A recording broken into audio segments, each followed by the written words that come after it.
And what is it, huh? Is it a smuggler far off the normal space lanes? Maybe a bad smuggler with some nice contraband.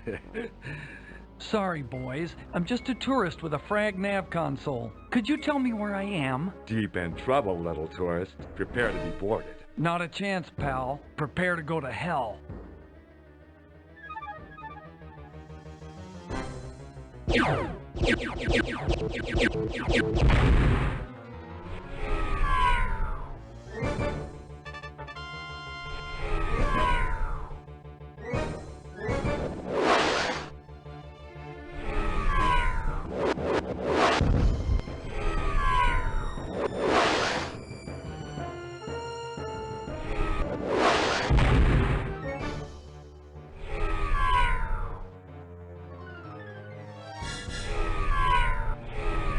Who are you that flies so good? Are you insane? No, it's just got a load of cargo in the hold and a load of bills to pay at home. And I the same. You shouldn't kill me just for attacking you. I don't mind that you tried to kill me, but protecting myself against your type gets expensive, and I'm on a budget.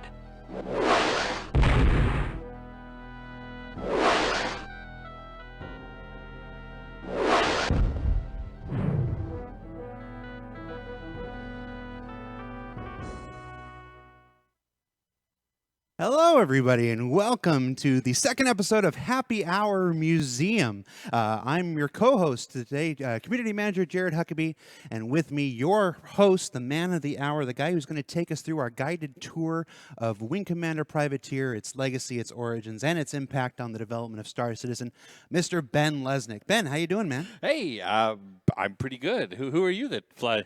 What? Who are you that fly so good? Are you insane? I love that intro. I saw that intro for the first time, like, maybe 2 hours ago, and I'm like, that's how we have to open the show. Just no words. We're not going to say anything. We're just going to play that intro. It was fantastic. No, I am as excited as heck today because Privateer is probably easily one of my favorite things in the world. This is the game that changed my life, so it's going to be really cool sharing with everybody. And I'd never seen anything. Like, Privateer is a black hole in my Wing Commander experience, because I started with Wing Commander 3, and of course we've done our big anniversary playthroughs of Wing Commander 1 and 2. I know nothing about Privateer, so like I said, I saw that intro for the first time today. Tell us about that intro, Ben. I'm judging the heck out of you, by the way. So that intro... That's the intro to Privateer. This is the kind of trivia you're going to get here today. So, in a very broad sense, if Wing Commander is Star Wars and you're Luke Skywalker, and Wing Commander very literally is Star Wars, and you actually do eventually played by Luke Skywalker. Privateer is the other half. It's the Han Solo. It's what today we call a sandbox environment, an open world. We had no concept of that at the time. It totally blew your mind when you got to wander the Wing Commander universe. But it's essentially you are responsible for your destiny. You have inherited this this crummy old exploratory services scout ship from your grandfather, and you're gonna try to make a buck. And there's a plot you'll get embroiled with that the fate of the galaxy is in your hands and so on.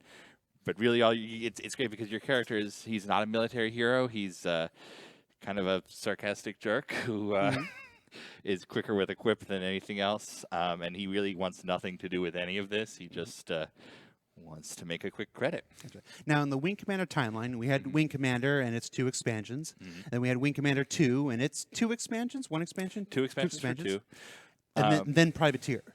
Yeah, so... let me talk about the development history a little bit here. Wing Commander 1 was, of course, a massive sea change for Origin. They had been known for these beautifully crafted RPGs before Wing Commander 1 came out. Wing Commander 1 completely changed that dynamic. It was the biggest PC game in the world. It is one of those cases where it was so successful that the company had problems because they couldn't keep up with the demand.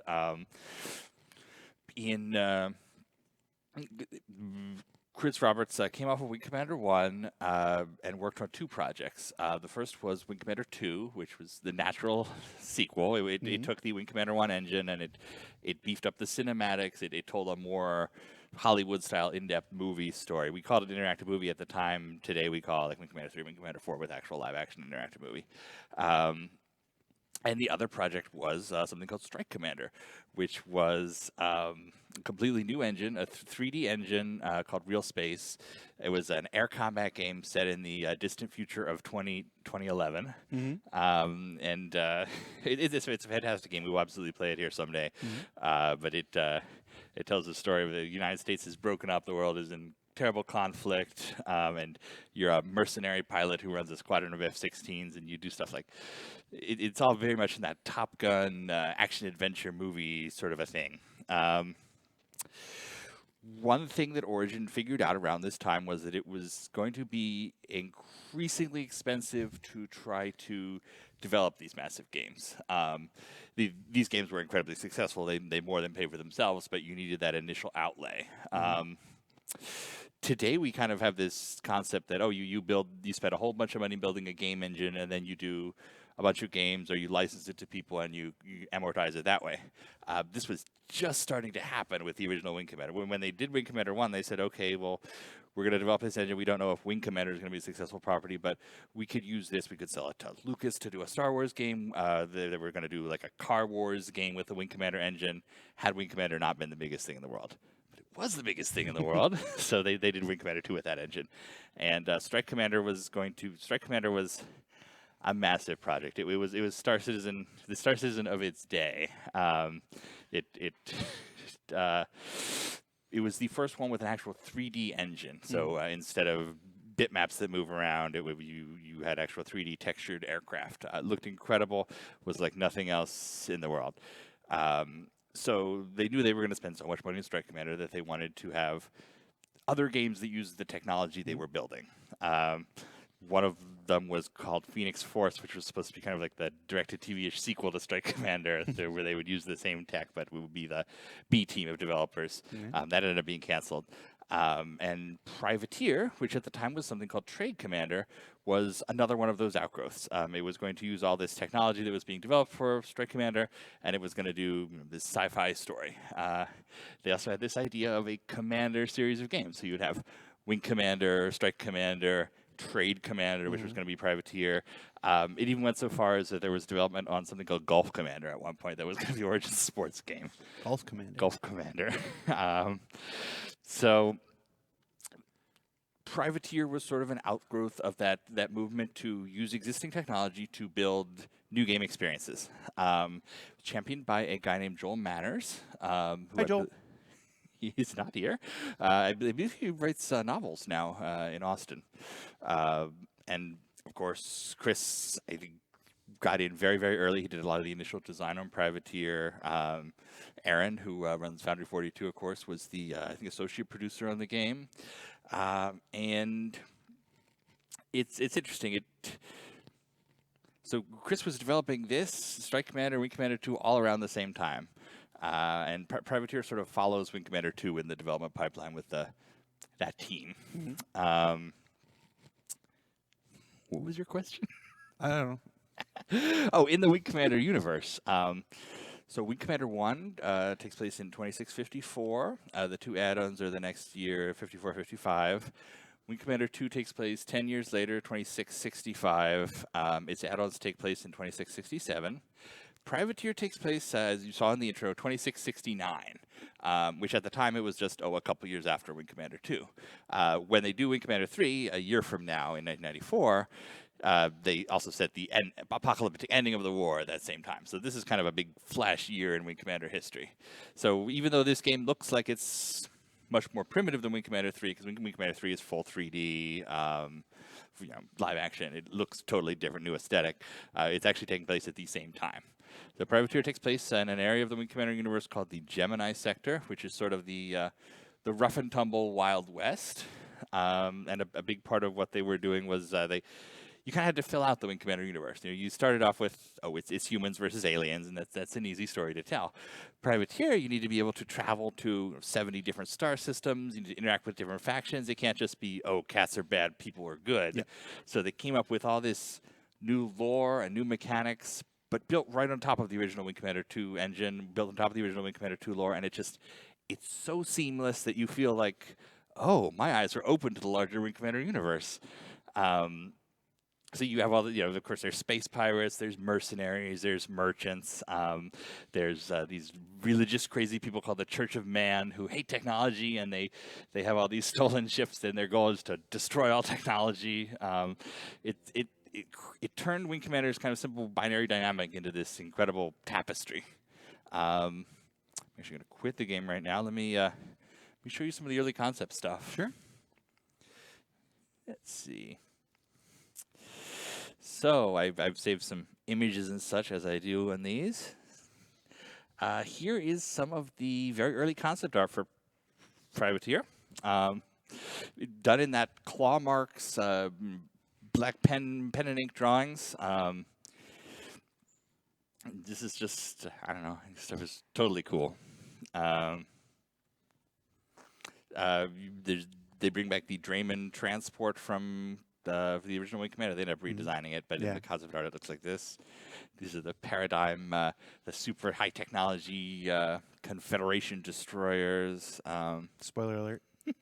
This is a storyboard from the project that they would have done in 92-ish, and because they didn't have the ship designs yet, so they were building the different sets, and so they would put the Millennium Falcon. What?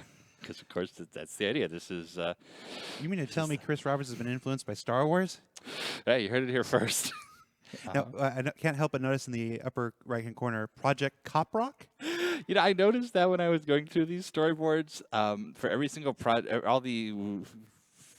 the guy who was doing them filled in some joke title on all of them, so it's all terrible, like 80s TV shows. In fact, Wing Commander Privateer actually appeared in a terrible 80s TV show. Remind me later, I will share a little bit about that. Ooh, stay tuned. Stay tuned to find out what 90s television show Privateer had a guest appearance on. So let me show you guys the actual game box here. Can we go to Ben's camera here? Where's Ben Cam? There we go. There's Ben camera. Yeah, All right. It's that one right there. Okay, so here's the box to Privateer, which is I love the Wing Commander 1 box more than anything, but this is a very close second. It's so evocative. I just love this scene. That's a Galaxy transport, Perry Naval Base, which is a big military base in the game. The destroyers flying around. It sells that open universe to me, anyway. Open that up, and we have 3.5-inch diskette, 3.25-inch. No, 3.5-inch diskettes. I can never keep those. 5 1/4, 3.5. 5 1/4, 3.5. Yeah. This game shipped on 6 of these. There was an optional speech pack, which I have here somewhere. Oh. Optional speech pack was another 2 discs. The game you're going to see today is actually a CD-ROM version, which adds full speech. I'll talk about that in a little bit, but. Yeah, these were the 2 SKUs that initially shipped Privateer on diskette and speech pack. Hey, I'll take them. Just pass them to me. Take Privateer. Okay, so as with all Origin games, all great Origin games anyway, there's a beautiful, beautiful, beautiful manual. I remember getting Privateer in 1993 when it came out, and I did not have a computer that could run it. I saw an old 286 IBM model, PS2 model 70 or 80, I can't remember, keep them apart. But I bought Privateer anyway. I was in middle school. And I remember just carrying this around until it fell apart, and I would write out all the prices for the ships and what I was going to buy once I could get in there and play the game. That was me with Wing Commander 4. I bought it and owned it for almost a year before I had a computer that could play it. So one thing Privateer does that's kind of odd is it sets the story with just an actual short story with no art at all. It's just text, and it's all about your character inheriting this ship from his grandpa. Did you know who wrote that? I don't know who wrote this in particular. I don't. I know who edited it, which was David Ladyman, who works on Star Citizen today. The fictional author is Chandra Carr, but I don't know who actually did this fiction. One thing that's kind of interesting, if you are a big Privateer fan, can they see this screen right here? No. Let's go back to the live. Swoop back to my. There you go. So Origin actually commissioned artwork for this manual. They artwork to illustrate the story and everything in that claw mark style, and then decided to drop it. So if you've ever wondered what the Scarab ship that's described in the story, or the space station that's under attack, here it is on... Cassie? There's the manual. Yeah, the editorial manual just used kind of grayscale screen captures, which is actually kind of a sign of the times. When they were doing claw marks in 1990, it was much more difficult to take a screenshot. You would have to do things like actually take a picture of the screen and print it and lay it out by hand. 93 is when they start doing manuals the way we do them today, as digital layouts. So you could actually grab stuff from the game, just drop it in there. So people kind of sense that shift. It's not just a shift from VGA to SVGA, which is a big part of Privateer, but it's a whole digital pipeline for the marketing also. Let me see what else I have here. I actually have all the artwork for that proposed version of the manual. I will stick this online afterwards if somebody wants to read through all this history. It's really cool seeing this like comic style artwork that never got used. So where do we go next? It's your show, man. All right. Let me load up the game, show you a little bit about how it works. Okay.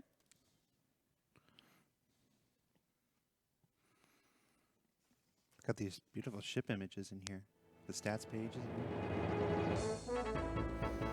And I would tell you, as with any Wing Commander game or Star Citizen today, the stats are all totally wrong. Because you would have to go to print with the manual months before the game was locked down. And okay, oh, no, I don't want to load a game. Let's start a new game. Now, what is this? What are we looking at here? This is the Quine 4000. This is what people thought PDAs would look like in 1993. This is a prototypical Moby-Glass. Yes, I don't even know how he carries this around. It looks like a brick. Let's see. Enter name. My name is Ben, and my call sign is Bandit. Here's Privateer. It's a very unforgiving game. It drops you off essentially with no background and no tutorial. Oh, geez, what's that like? So we have our ship right here. This is our Grandpa Max Tarsus, which we've inherited, and you start the game right here on it's an asteroid base, and of course you're tempted to just launch. And of course I want to play a space game. I'll launch. Ooh, this is also probably the first time Privateer has ever been live streamed in 60 frames a second. And I'm assuming folks are familiar with kind of Wing Commander in general. One thing you'll see right here is my ship has a single laser. It has a single laser, 5 dumbfire missiles, and the radar is complete trash. If you were playing Wing Commander, you would see you would have like the Kilrathi would show up in red, the Confederation would be in yellow, there would be different tones for capital ships. Here, one thing they did an incredible job was kind of taking the Wing Commander design and figuring out how to adapt it in different directions. So now when you start the game, your sensors are so crummy that everything's just gray. It won't... Now, I can't help but notice that the visibility in your ship is not all that great. And I'm taking it because you're a freighter. Yes and no and yes again. Okay.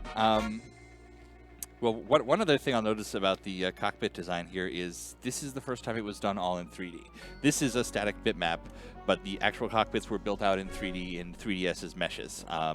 When Chris did Wing Commander 1, Origin didn't have 3D artists. They actually contracted out a group in New York or New York City who did the 3D models for that original game. Wing Commander 2, they got... it wasn't 3ds Max, it was whatever the thing before, Autodesk something or other. Yeah. And they built the ships themselves. And Privateer, that went another level entirely. The actual cockpit was built in 3D because they knew that one thing they were doing for Strike Commander was actual 3D cockpits. You can use like the hat on your joystick or the mouse button and literally look around your cockpit in Strike Commander. It was one of the features of the engine. Nobody really picked up on it at the time, but it makes for incredible VR today. One of the problems with Strike Commander was it was super, super realistic. So all your jet dogfights, despite the amazing 3D jets and the everything else, they happened at 5 miles distant. Yeah. So they've Warren Spector, the incredible Origin producer, eventually did a game called Wings of Glory using that same real space engine, and that's perfect because you look around the cockpit in your biplanes, and we have to play that one someday too, even though it's not a Chris Roberts game. It's a Chris Roberts derived game. Sure. So they built this entire Tarsus cockpit. There's 4 ships in Privateer: Tarsus, Centurion, Galaxy, and Orion. And they work exactly like Star Citizen. They each have a different role, and they're good at some things and bad at others. With the exception of the Tarsus, which you start with, it's bad at everything. This is, if you're familiar with Wing Commander ships, this is a really crummy one. Here you can see your top speed is something like 300. 300. The ship, here's another benefit of the totally 3D cockpit. You can see this is a truck. This isn't a space fighter. There's another seat to the left of me. There's no rear view. I can't see out the back because there's cargo back there. This is very much like Star Citizen. Yeah. And it's so back to your question about the visibility. Lowering the visibility is a big thing in these early games. First, because it reduces processing power. They're not drawing what's up here or what's down here. It's also a gameplay mechanic in Privateer specifically, because you will want to upgrade to a ship with more visibility, which is something we do in Star Citizen also. Mm-hmm. The visibility is a balancing aspect. So I literally can do nothing. If you start in front of your ship, they want you to click on takeoff, but there's really nothing for me to do because I don't have a mission. I don't have any weapons. I should go back to this base. I don't have afterburners. Look, I'm hitting tab, and there's no afterburners. They kind of took the Wing Commander ship model, and they took it apart and figured out what should you have to earn. So I don't have a jump drive. I don't have engine coolers. I don't have now I have entering one an gun. automatic landing zone. So let me land, and we'll show you about ship outfitting. Now entering automatic landing zone. So to talk about the speech for a minute, and we can go back to the intro again. The speech pack was on 2 diskettes. That's not enough speech for all the characters or the bartenders or anything. So it really just adds speech to the intro, and then the in-flight communications, the taunts and such, and everything else would have been in text. This was the first Wing Commander game that got a legitimate CD-ROM upgrade, where they actually went back and re-recorded all the voices, dropped them in, and it was a full talkie game, they called it.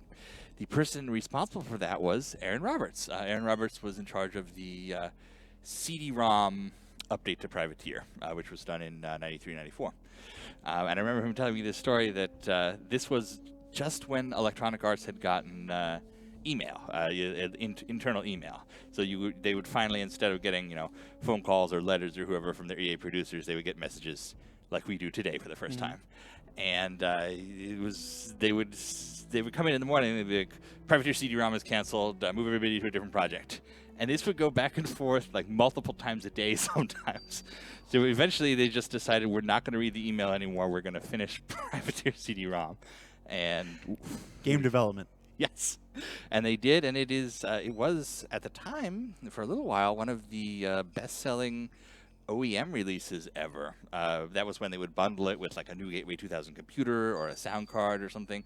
Privateer was everywhere, to the point that a lot of computers would often ship with a joystick, specifically because it came with a copy of Privateer that they licensed from Origin, and just So we've gone further into the station. Yes, so these are called game flow screens in Wing Commander. Today in Star Citizen, it's an actual 3D environment you walk around. Back then it was these static or animated graphics, but they're flat. So landing bay, here's kind of it's a cooler Chris Roberts immersive version of doing a menu. So here at this mining base, I can go to the ship dealer, I can go to the bar, mission computer, get a mission, commodity exchange. Let's start the commodity exchange. As in Star Citizen, and you're going to hear that a lot because this is This is the distant ancestor of Star Citizen. Everything we are doing today is Privateer, but bigger and better and cooler and more amazing, and expanding on this exactly the same way this expanded on Wing Commander and on Elite, which was a big inspiration for Privateer, of course. So commodity exchange, I can go in here, and each base, there's 20 or 30 different commodities. Different bases will buy high or sell low or offer things that aren't available elsewhere. This is a mining asteroid, so I can get cheap iron or tungsten. This game is really into tungsten, uranium, ores and things. This game is really into tungsten. I learned so much about tungsten from this game. There's tungsten you ship around, and there's also tungsten armor, which is the second level of armor. We'll see that in a minute, I guess. And I just, because I was a crazy Wing Commander fan when I was in middle school, I was like, oh, tungsten, that's my metal. Somebody got a periodic table. So this is just raw materials at this base. You go to like a pleasure planet, they'll sell like video games and sex robots and different things at different bases. And You had my interest, but now you have my attention. and you can take you can make a career out of being a hauler, just like in Star Citizen. You can figure out the ways, the good routes and the safe. It's again. The less safe routes, the better, the more valuable. But if I want to very slowly make money, I can buy a bunch of ore and I can ship it to the nearby refinery and back and forth 500 times until I can afford a better ship. But I don't have to. You can play this entire game without ever touching this system. That's how freeform it is. Here's your standard mission computer.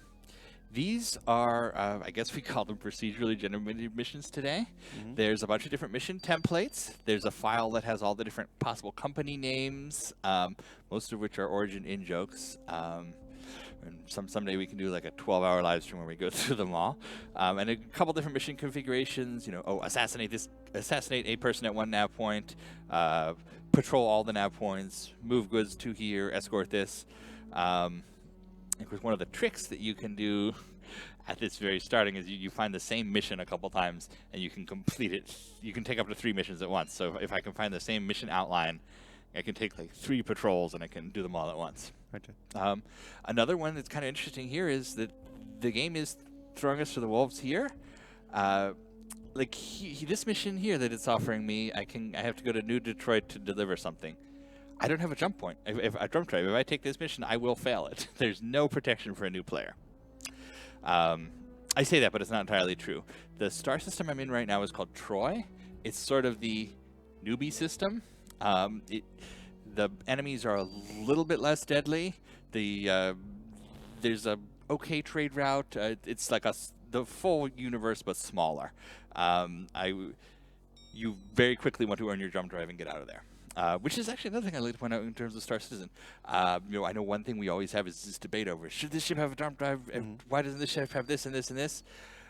One of the single best feelings of my life was when I earned the 10,000 credits to finally get a jump drive, fly to the edge of the Troy system, make that first jump into the larger universe. I want that experience in Star Citizen. People should beg not to have jump drives, so you have to earn things. Anyway, that's the basic mission system. There's also 2 types of specialty missions, which is very similar to our org system. There is a mercenaries guild and a merchants guild, and if I want to fly their special missions that make me a little bit more money, so on and so on, I have to pay to join. Hi, how are you? Hi. I'd like to invite you to join our guild. We broker for the most reputable clients. That means we guarantee your work and your compensation. The Merchants Guild primarily schedules cargo runs, but we also place big bounties on pilots that attack our own members. It will only cost you 1,000 credits to join our ranks. How about it? No, thank you. I really cannot spare 1,000 credits right now. One thing you may notice about the characters, so Privateer has 70 bases, 50 systems, 70 bases, somewhere in that range, which means that on 6 diskettes you needed to have 5 or 6 characters per base. So you're going to see a lot of twins, but you're also going to see a lot of times where they kind of have a face and they modify it a little bit. So one guy will have green eyes, one will have red. They'll change the hair. They especially for bartenders and the ship dealers, they change from base to base a little bit. Anyway, I'm not going to take his thing. I can't really use it right now. You wish you had, friend. The freaky thing is, there was one time where I had to shave out the top of my head, and shaved down to a mustache, and I look just like this guy, actually. It looks kind of like Harry Mudd, who is in the news today. Yeah. And then here is the Mercenaries Guild. These are the space badasses. These are the best missions if you like flying and fighting and so on. Okay, hold on. Okay, yes. Hold on. I'm prepared for this one. Hold on. You will Love your dad. First of all, remember the chick. She's one of my favorite animations in this game. It seems perfect. It's so the universe is right there. She's living. But yeah, so there's supposed to be these banner advertisements that are flipping through on the side, and they're bizarre. You can see, obviously, that was for a gun. That makes sense in the Mercenaries Guild, the Armadillo Aerospace, Missing Kid, Space Phone Sex Line, and Love Your Dad. One thing I can do is we got a dump from an old hard drive at Origin at one point that has a lot of the actual game assets that they would render these out in. Mm-hmm. And I was able to find, let's see, I put it in the WTF folder, the actual files. So we can see that the Space Phone Sex lady, her charges 120 credits and is available 24 hours. You see that Love Your Dad is indeed a picture of, it seems to be Saddam Hussein. I don't know why. I guess this was 1992, 93, the Gulf War. I don't know. This must have been an in-joke at Origin. It is just a bizarre poster, and I need to print a copy of it. The best one, though, is the Missing Kid. We can zoom in and see that if you have any information about him, you should keep it to yourself. So Origin stuff was always like that. There was fun in-jokes. This. Just go to that image and then not explain it. Hold on. That one I put in there because I could not get a save game file at the end of Righteous Fire. Righteous Fire is the add-on to Privateer. Came out about a year later in 1994. I probably have a copy. There we go. I don't know if I'm on camera or not right now. Yeah, you're on Okay. Righteous Fire is essentially a second campaign for Privateer. It's another set of plot missions. It upgrades the game. And I grabbed this screenshot because I couldn't get a save to show it to you. This is the retro Church of Man. This is their headquarters planet, and it is one of the most 1994 things ever. I mean, you should be viewing this on like an Intellivision CDI or something. That's their space temple, and you get to blow it up. So, and let me close out the WTF folder with Privateer's incredible media appearance. In late 93, early 94, Origin got a letter from, I think it was NBC, saying, hey, we love your game so much. Can we have a free copy? We want to put it on a show we're making. The show ended up being the syndicated version of Viper, which was one of those... Terrible knockoff of Knight Rider? Yes, total knockoff of Knight Rider. Here is a screen capture of Privateer both being played and enjoyed by children in NBC's Viper. It's great because it's do you remember the guy in Babylon 5, the Ranger? He was also the evil drama teacher on 90210. Yes. He's the evil guy in this episode, and he gains these children's tricks to do some crime by giving them the new copy of Privateer. The show is set in like 2020 or something, so apparently they're continuing to issue new copies of Privateer until then. It's good.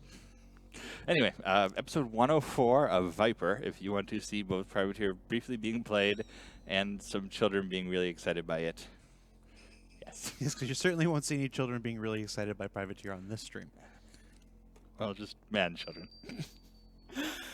Let me go back to that asteroid base. Oh, no, let me talk about this lady first. And this is a sad one, I'm sorry, but I want to talk a little bit about the development team. This is Brian Smith, who was an artist on Privateer who passed away a couple years ago. His claim to fame was this spaceship right here. It's not a Wing Commander spaceship or anything, but it was his hobby. He built this giant spaceship model. It was really, really sad when he died. Some folks from Origin preserved it, though, so it's still, his legacy is still out there. I wanted to, pay a little bit of tribute to him because he was an incredible developer, but also The lady right there is his sister. She was the model for the Mercenary Skilled Lady. This here is the Privateer Development Team T-shirt.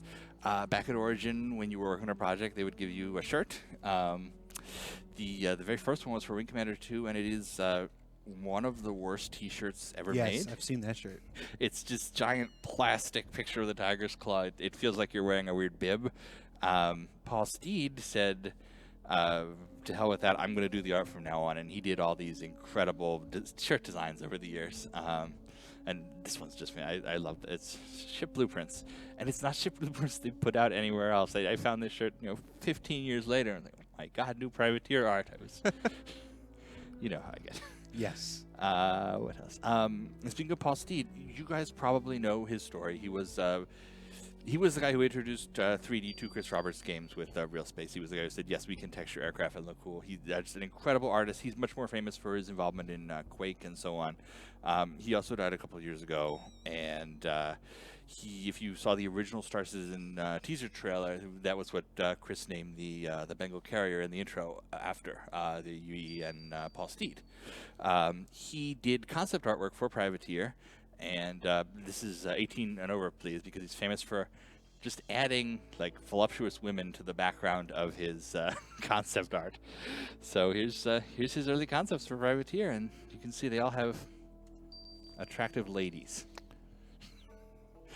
But in his memory too, also it's really sad that time marches on.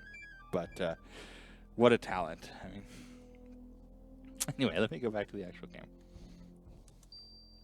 For those of you watching, you may realize that we are already 40 minutes into the broadcast and we haven't actually played the game. This is a 40 historical. minutes in? Yeah, we're almost done. Oh, yeah. Gosh. So this is more a historical look at the development of the game and how it applies to Star Citizen. We will eventually do our famous 25th anniversary, live streams. Yeah, where we will play through the this whole more game. in the future, I promise. Maybe we could go a little bit over if we have. Let's at least show you all the options and some game stuff. Here's our ship dealer. This is where I can go. I can dream of getting another ship. The Orion is the gunship. It's heavily armored. It has up to level 5 shields. Level 5. It's the Terrapin of Star Citizen. It's the tough nut to crack. The Galaxy. This is our fighting transport. It's very much the inspiration for the both the Cutlass and the. I'm forgetting the name of the Caterpillar. The Caterpillar. Because it's supposed to be the hauler. It has the biggest cargo space, and you can get as much stuff as you can. It has 2 turrets to defend itself. What people figured out is it also makes a great pirate platform, because you take out this ship, you arm it, you blow up other ships, and you collect all their stuff. That was the inspiration for the Caterpillar fighting transport. And then the Centurion is the total badass military fighting ship that everybody eventually wants to play. I hate to break it to you, but we've checked your account, and you don't have enough credits to buy this ship. Darn. She sure is a fine ship, though, isn't she? Ship, sir. Listen, I want to make a sale. You want to make a purchase. Let's look at the facts. You know the retail of this ship. I can use your ship for trade-in, plus your In extras. the non-talky version, he would have actually shown me a little thing that had the price, and he would have said it, but they had to redo some of the dialogue for the CD because he can't say every single number. And then here's where I would upgrade my ship. There's my Grandad's Tarsus. I can pick from any number of guns. One of the really brilliant things Wing Commander did over its history was introduce guns very, very slowly. There were 3 gun types in Wing Commander 1. There was the laser, pew pew, the long distance, long distance, quick refire, low power use, not so much damage. Mass driver, the big chunk, shorter range but reliable. And then neutron guns, which were the sci-fi fancy, really good guns, but they use so much power. And how did those sound, Ben? And then they added particle cannons in Wing Commander 2, and then Privateer added a couple others: Messin blasters, neutron guns, and this is another one where you look at these numbers and you say, "Oh, I want the plasma gun. I want to afford many plasma guns." People in the community at the time, they spreadsheeted it out, they figured it all out, and it's actually the tachyon cannon. This is the most effective one that has the dollar per damage ratio. But you mean to tell me that people were building spreadsheets and determining how to min-max the game all the way back in 1993? Back in 1993, I was a member of something called the Wing Commander Pilots Club on CompuServe. I remember CompuServe. I remember you would log in and you would download the messages as quickly as you could because they charged by the minute. But it was just this incredible community of people. In fact, possibly the first Wing Commander fan made good was a guy named Mark Manassi from that group on CompuServe. He is much better known today as a tech writer who does all sorts of, what do you call them? Like how to use Linux or Windows Server 10 for professionals. But he wrote this unauthorized Wing Commander book based on his experience with the Wing Commander community in the early 1990s. And it's totally non-canon, but it's really well written and fun, and those were good days. So this is what was happening on CompuServe in 1983. I was on Prodigy. This wasn't going on Prodigy.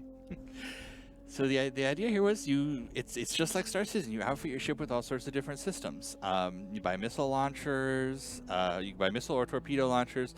This ship I think I can have 2. The Orion has 1. Different slots for. If you look back at the early Star Citizen ship plan, it's very much based on this slot system. Oh, it has 4 slots for guns. It has 2 slots for guns. My Kermie ship right now I think has 2 slots for guns, 2 slots for missile launchers. Then you have to outbuy your missiles. This is another thing that is a constant problem in Star Citizen even today. It's something we're still struggling with for our economy. Is if you were actually paying what a nuclear-tipped homing missile cost, it would be But bankrupt you. hundreds of thousands of dollars or credits. Yes. Privateer just skids and avoids that entirely. Oh, missiles cost the same as a beer. So if I want a dumbfire missile, it's 20 credits, or a friend or foe missile is 100 credits. That's where it tops out. Shield generators, your regenerative protection, engine upgrades. That's how powered your ship will be. There's up to 5. The Orion is the only one that can go up to level 5. The Centurion goes to 3. This piece of crap Tarsus goes to 1. It's piece of crap Tarsus. And here's another one. Afterburners, totally removed from Wing Commander. Every ship has afterburners, except for broadsword later. But they figured out, oh, this could be a thing we sell you separately. You have to earn it, and you really feel it. It is you feel so rewarded once. Oh, I can go more than 300 KPS finally. The different levels of armor. There's tungsten. In the expansion Rage's Fire, one of the things it does is add a whole bunch of extra money sinks. So there's iso metal armor, and there's fusion cannons that are the best gun, and there's all these gun coolers and so on. But we busied ourselves fantasizing about building the perfect ship. And for my own spreadsheets at the time, I figured out that it was the Orion that's the most expensive if you want to outfit it with everything. But the Centurion is what everybody ended up going for.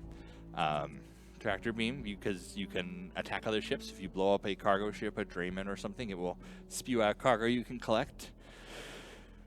Jump drive, let's leave this first system. Repair droid, the repair droid is totally essential because if I go out a fly mission right now and take a bunch of damage, I'm going to have to switch to the repair view to pay for it. Repair droid can fix anything but armor, which is a lifesaver.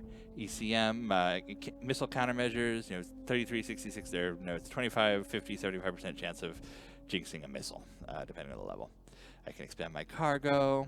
And then here's the software system. To travel out into the Gemini sector is divided into 4 quadrants. To travel to any other of them, I need to buy the map first.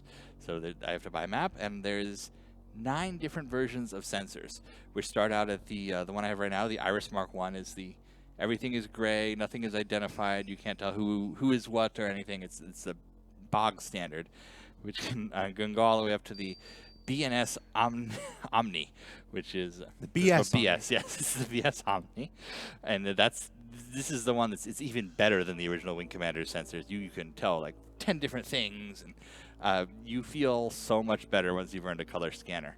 And that's one of the great things about Privateer, is how it makes you climb that ladder, and you feel so accomplished just for buying a jump drive or upgrading your thing for the first time. And that relates to Star Citizen in the Totally. ships that people can pledge for right now. Those are those aren't the only hardware options, but they talk about the guns and the coolers. Oh yeah, and the engines. You're gonna upgrade everything exactly in the same system. Yes. And finally, no Wing Commander game will be complete without a bar. Bar is where I can pick up special fixer missions, which is what will kick off the plot. I'll go to a planet. There'll be a guy here sitting at the front, and that will kick me off into the game's story of alien artifacts and precursor races and so on. I can also talk to the bartender and get rumors. There's all these canned rumors, some of which are true and some of which are not. We can't keep the damn mines from collapsing. There's one where he talks about, there's this cache of Kilrathi weapons. People spent years looking for it. It's not there. We may be in trouble. But that's what should I show you now? Let me. I made some special save games for this. Let me load up one. Let's show a mission before we Absolutely run out of time. Is it 03 maybe?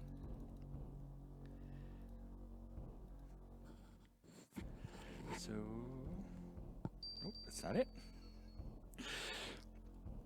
I guess we should do a second one of these that's Righteous Fire, so we can cover all that and some more of this history there.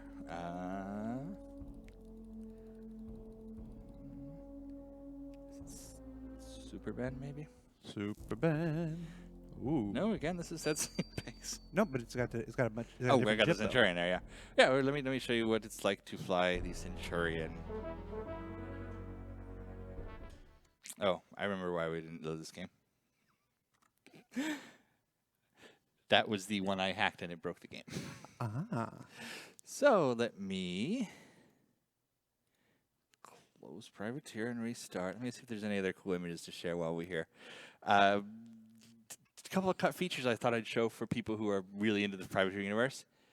This is the 5th player ship, the Speeder, which influenced our idea to do racers very early on. It only got to this drawing stage, but it was supposed to be a ship that was focused on not combat at all, but getting from place to place really quickly with a small cargo. That's the Herald.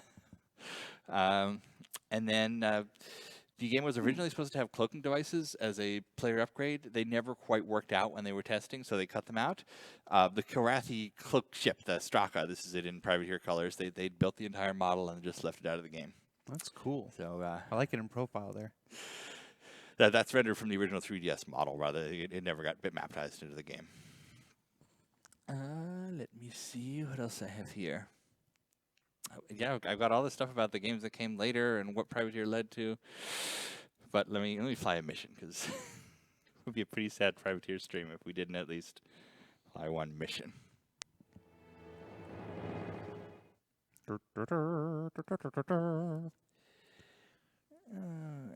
Can't help but be reminded of Spaceballs when the music plays for Privateer. Okay. I see you're looking at the Centurion. I'm going to buy a Centurion. You certainly know a good deal when you see one, friend. You'll find your new ship fueled up and waiting on the... Oh, here's one of the best Privateer quotes, just right here. You want to buy an Orion? I'm telling you, you do. You do a lot of risky runs. I'm telling you, you do. I didn't think you would. So let me quick tacky on this guy out. Okay. Centurion is a quad shooter. You want to add a like to this video on YouTube? I'm telling you, you do. Torpedo on there. Let me get the fancy sensors, because I am a wimp. Oh, I have to sell my previous sensor. And buy. No, Thank you. I bought the wrong one. Switch to buy. Interfaces were less sexy back then. So I will take off in my brand new Centurion. And there, I've got cargo. You can see the view is much better now. I can mount a turret in this too. I did not. Here is my map. This is the system map. These are different nav points or action spheres in the system. There are also some unlabeled ones that I can, if I get too close, I'll be pulled into them. I can also switch to the larger universe map if I want to plan, you know, oh, maybe I want to go to a different star system. Oh, I only have one map in. But I can, this is the overview map, and I can plan out my whole trip around this sector. So let's say I want to go to, looks like I have a mission selected already, but let me go to a different base. I took off from an asteroid base, let me fly to an agricultural base.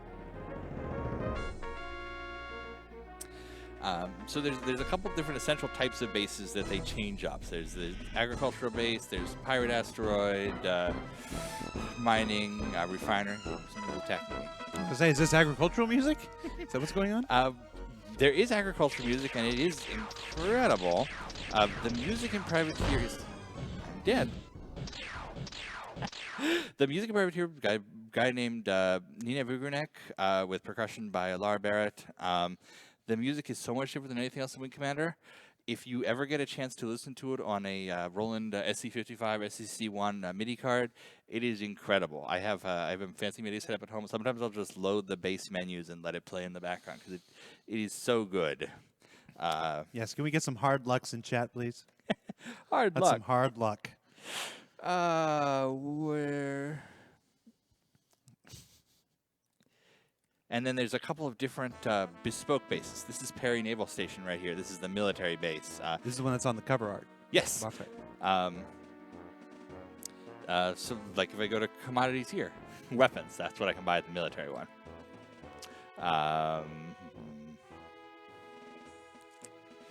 Let's see. Let me take off in this system. Let me see if I can get you to a more interesting base real quick. Maintain speed and course for contraband search. No contraband detected. You may proceed. Oh, I can see your the UI is upgraded. Every UI is upgraded. Every single base in the game, every single point in the game has, and I can look this up in the official guide right here. Every single nav point has a preset what can appear there and percentage of chances. So if I fly to nav 7, there's a chance that there'll be 15% chance there's going to be 2 pirates, or a 30% chance that there's going to be a confed patrol. And since the faction system is entirely robust, I can be friends with or enemies with anyone. The total game experience can totally change. If I were enemies with Confed in this system, they would be all over me, and it would be hell moving through. Since I am friends with them, I can pretty easily move through the Perry system, but I can't go to where there are pirates or where there are Kilrathi.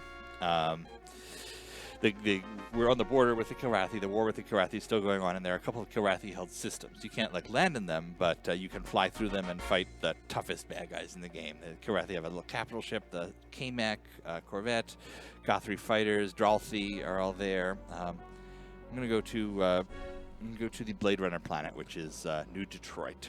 New Detroit. One of the great things about this game is it has a real sense of humor about everything, and it feels like a living world. Here's a merchant ship. I can just chat with him. Pal, what's up for? Business is good. I can threaten them. It's just great because you see the world living around you. It's what really makes Privateer, and the later iterations of this, Privateer 2, Freelancer, and now Star Citizen. It's building that world. Let me fly over to New Detroit. That was a pretty good quantum effect. That quantum effect was actually another thing that came out of Privateer. This was when we started reusing game assets. Before 92, 93, you made your assets for your game and you moved on. With Privateer, with this 3D stuff that was done outside of the requirements of the game, you could use stuff for other projects. So like that jump animation got taken for a Super Nintendo game called Metal Morph. No one in the world has ever heard of it, except you'll eventually run into one person like, that was the only Super Nintendo game I had. It was a game that was put out by Origin in 1994, literally to push things into the red into the black for that year. So in the Privateer Playtester's Guide, it says on New Detroit there's a 20% chance of Robocop. Well, Robocop does show up in Righteous Fire. So this is actually. This is New Detroit. It's the Blade Runner planet, and these animations are so beautiful. Stuff happens in the background. It's cool. They do such a good job of building a universe you care about and that you're peering into, rather than a game you have to play. You can take Privateer and you can never start the plot if you don't want to. I mean, I have a character I've played since 1993 at home that I just fly around. He's incredibly rich, but yeah, I can get plastics.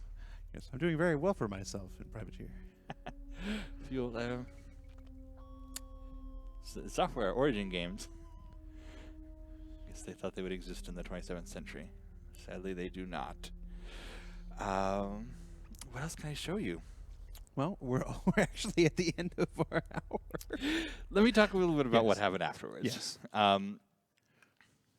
And we will do a gameplay stream of Privateer where we'll play through the plot. We will get there. Yes, yes. We have done streams for Wing Commander and Wing Commander 2. They're 9 to 15 hours long. We will eventually play through the entire game. Here's what I was talking about, the asset reuse. The Talon is the most common ship in Privateer. It's used by the Retros, the Church of Man, the local militia, and the pirates. And that's these three on the right. Those are the color schemes in Privateer. They then took the ship model and used it in a game called Super Wing Commander, which was a remake of the original Wing Commander with new graphics, and the ships all look different. So now it's the Karathi Gratha. And then the one on the far left is an Easter egg in Privateer 2, which takes the same ship model, and there's a mission where you can find it in Privateer 2. Which brings me to my next point. What happened next? After Privateer hit, the hope was always to do a direct sequel, Privateer 2, that would be done at Origin with the same team. With the same team initially. Who's pushing buttons? Hold on.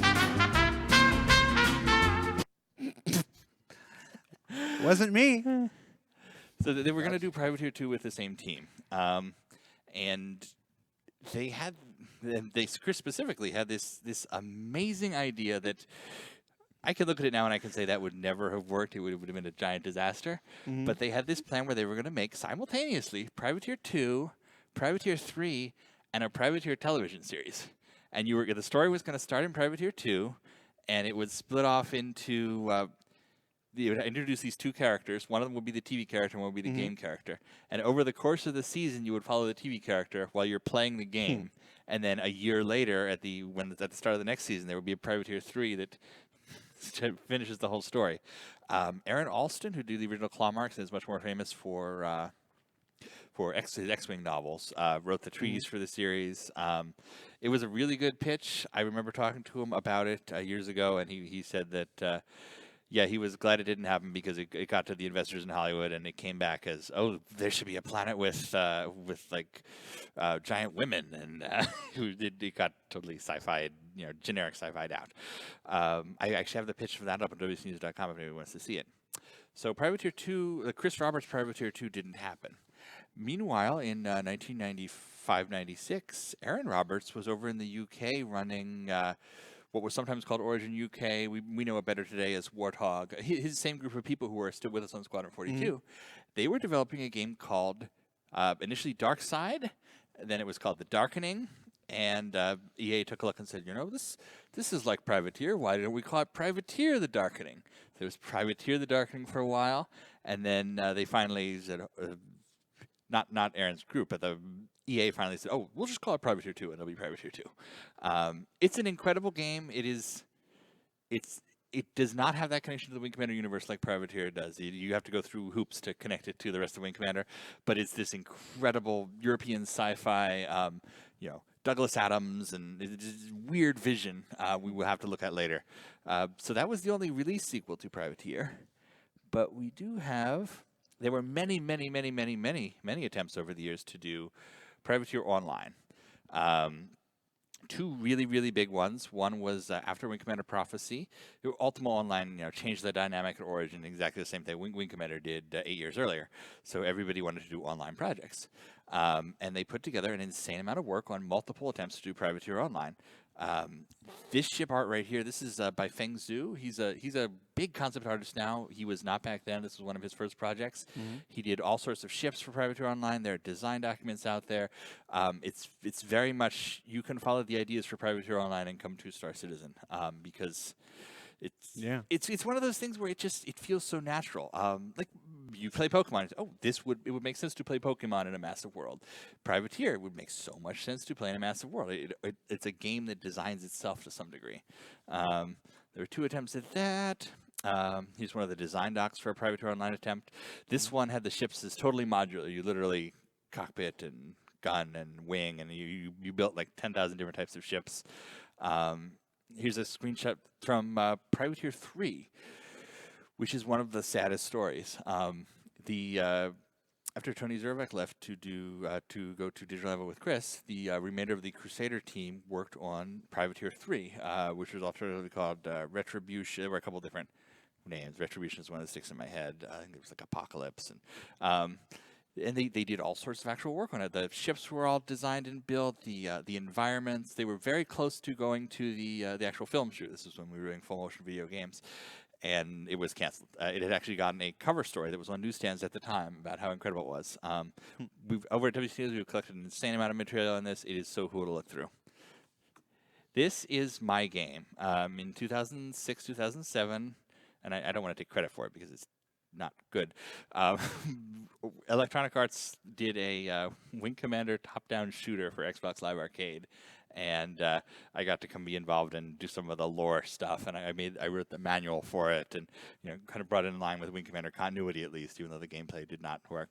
One of the things that never happened for that game was we had planned it to have Privateer DLC, where the heaviest fighters we would add later. There was a Centurion and a Gothra, and we built the ships, and we're going to offer them on Xbox Live. You would add this next tier of fighters to your arena shooter. So this is the concept art for that never happened. It was called Conflict originally. It's called Wing Commander Arena. It's still available on Xbox Live for the 360.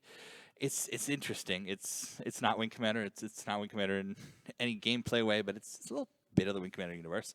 These are some very, very early screenshots. The view totally changed. It's like isometric, not isometric, but tilted now. This was like a tech prototype, but you can see it has the Gothri, the Karathi ship from Privateer. One of Privateer's other weird appearances is in the Origin FX screensaver. I don't know if you remember back then, but screensavers were a thing. They did After Dark for the Macintosh, and then everybody had to do a screensaver.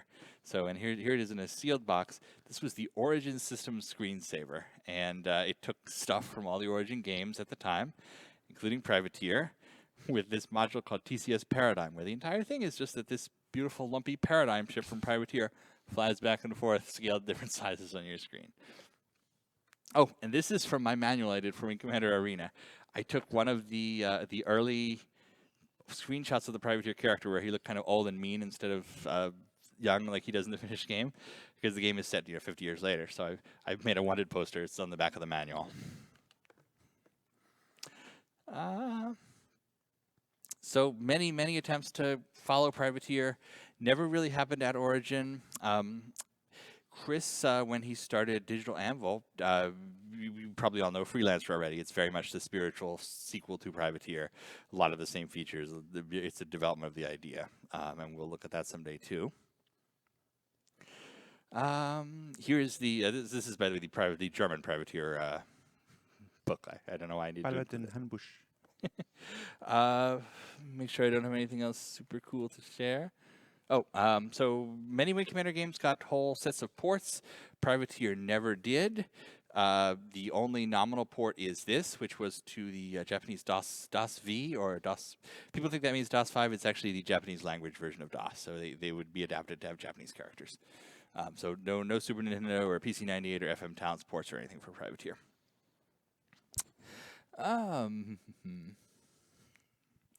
I hope people are enjoying this. Yeah. I know we haven't had too much gameplay, but there's so much to say about Privateer.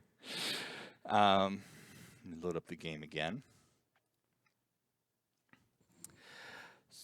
So for those of you who have enjoyed the stream and you're curious, where can I play Privateer now? We are playing Privateer from Good Old Games, GOG.com. Yes, and massive credit to a particular producer at EA. He's not at EA anymore, but Paul Barnett. He was at EA Mythic a couple years ago, 2012, 2013, I think. No, 2011, around the turn of the... I can't tell years anymore. He developed a game called Ultima Forever using the Origin IP for the iPad, iPhone, and he absolutely championed the idea of getting the classic Origin games put back out there. And he led the charge to get them put on GOG, and they're also now available on EA's Origin system. So if you want a copy of Privateer for yourself, it is so easy to install. You just download it, and it sets up DOSBox and everything for you. It's great. You wanna maybe Oh yeah, in fact, I have a copy we can give away. If you want to give away a copy? Yeah. All right. Because we do have to end soon. We have a couple of releases to do today. Oh yeah. So fortunately we cannot just go forever. So let's see. We are going to reset the raffle, start the raffle. We have just started a brand new raffle in Twitch chat. So if you are watching on our YouTube channel, you can jump to twitch.tv/StarCitizen and do an ! raffle in raffle. And we are taking entries for a complimentary copy of Wing Commander Privateer from GOG. It's a standalone copy. There's no DRM. There's no anything. You just install it and play. It's what we're playing right now. Nominally. Nominally, yes. Well, while that's going on, I would like to take a moment to talk about some Wing Commander stuff other than Privateer I've been doing lately. Sure. First of all, I really want to thank the folks at the Frankfurt office for helping me get this. Inez, Ada, and Brian, I found out about this just recently. This is the German special edition of Wing Commander 4. Wing Commander 4 had a really tight development schedule, so it did not have a giant fancy premiere edition. But apparently one department store in Germany decided to do their own special edition. All right. I saw this on the Big Box PC Gaming Facebook group, which is an incredible Facebook group if you're interested in the history of this stuff. Yeah. It comes with this, which I had to have as soon as I saw it existed. It is a German-style dog tag that says Wing Commander Elite Pilot and gives you a unique number. So I found one on Amazon Germany, and they only ship to Germany. So the folks at the office were kind enough to let me ship it there, and they sent that it up to to me. the camera so they can see it there. It's hard to see the text. Let's see if we can do this here. Ooh, can we get the light reflecting on it? Wing Commander. What's on the back? Anything? Nope. Now, why is it perforated in the middle? Well, that is how German military dog tags work. So you got two dog tags for like an American one, and you leave one with the person, and you take the other one home if they've killed in action. In Germany, it's one piece of metal, and you split it in half. All right. So, I just thought that was such a cool item. So thank you guys so much for getting that to me. I've been over the moon about that. Other thing I wanted to mention is I have been, in my spare time, working on digitizing Chris Roberts. We have all these old bits of tape drives and videos and such that have just been laying around relating to several of the Wing Commander games, the movie, Privateer 2, and so on. A couple weeks ago, we rented a Betacam. We ran 150 different Betacam tapes of just Wing Commander material and digitized it all in via DV. So that's a thing that we preserved lately. And now I'm moving on to these, which are DLT tapes. I have set up over in my office a Windows XP machine with an old Quantum DLT 8000 drive connected via SCSI that is just slowly, while I work, I'll put one in the morning. It takes about an hour to pull off all the individual files, but it's so cool that they import right into modern Windows. I move them over with a flash drive, and you can see individual effect shots and frames and everything, 3D models, just all the assets that created this stuff, and we're digitally preserving all that stuff. I wanted to take a moment to mention that because it seemed like the only appropriate place. All right, how'd that raffle go? Good. All right, let's go ahead and close the raffle. We will close the raffle. The raffle is now closed. We're going to draw our winner for a complimentary copy of Wing Commander Privateer from GOG is Pyron. Pyron, congratulations. Pyron is following the Star Citizen channel. Pyronel? I thought that was an exclamation mark, but it's actually an L at the end. So Pyronel, what I need you to do is I need you to send a private message to this Twitch channel. Give me an email. Give me an email address. Just give me an email address, and we'll send you the code for your GOG for that. So thank you, congratulations so much, Pyron. You are a winner. You're a winner. You're a winner. All right. So, well, yeah, I want to thank you guys so much for letting us do this. Sorry, went over time. Sorry, we didn't have enough time to actually play much of the game, but there will be more. I'm the luckiest guy in the world to have this kind of job where I can do a little bit of this stuff. So thank you all so much for letting that happen. And if you do enjoy these types of streams, of course, Happy Hour rotates through several formats. We do our game dev format. We do our interview format, which had Sean Tracy and Steve Bender on last month. We do our museum format, where we discuss the games that are in Star Citizen's DNA. If you do enjoy these types of shows and you want to continue having us do it, be sure you share it around on YouTube. You give us the likes, you give us the views, because you know, that kind of stuff helps us know to continue to do these things. So I would also personally love to know what you'd like to see in the next museum. Which Chris associated games should we look at and talk about? Because I am excited about doing this some more. Yeah, let us know in the YouTube comments. Or on Spectrum. Or on Spectrum. All right, so as we go, I believe there's one more feature that's unique to Privateer. Yes, we wanted to share this as our outro. Once you've completed the game, you can come and talk to the Admiral, who gives you your last couple missions. And, well, I think this speaks for itself. All right, so we'll see you next time, everybody. Privateer was developed at Origin Systems. The executive producer was Chris Roberts. The producer was R. Scott Russell. Aaron Roberts stepped in as the associate producer. Yeah, great. But who programmed this baby? Well, Ed Maurer was the lead programmer. The other programmers were Charles Caprelli, Ronaldo Castro, Arthur DiBianca, Edwin Hero, Alex Jen, Richard Dean Johnson, and Jeff Wilson. And the design team? Joel Manners was the lead designer. The rest of the design team were Tom Kassabaum, Anthony Nichols, and Phil Wattenbarger. The original design was by Joel Manners and Chris Roberts, and the screenplay was by G.P. Austin. Who created the beautiful artwork? Chris Douglas, Bob Fry, Beverly Garland, Danny Garrett, Craig Halverson, Jake Rogers, and Brian Smith. Who wrote all of the cool tunes and sound effects? Ninad Vugrinitz composed the soundtrack. Laura Barrett did the percussion arrangements. Mark Shafkin helped with the music conversion. Randy Buck and John Tipton did the digital effects. Who tested the game? The game was tested by Bill Lacoste, Star Long, Dan Orzalak, Toby Shelton, Dee Starnes, Perry Stokes, and Todd Wackhouse. Wow, that's an awful lot of people. And that's not all. The team would like to give special thanks to Whitney Ayers, Bill Baldwin, Paul Isaac, David Lowell, Aaron Martin, John Miles, Alan Perez, Kevin Potter, Zach Simpson, Suzanne Taylor, Jeff Wand, and Jason Yenowine.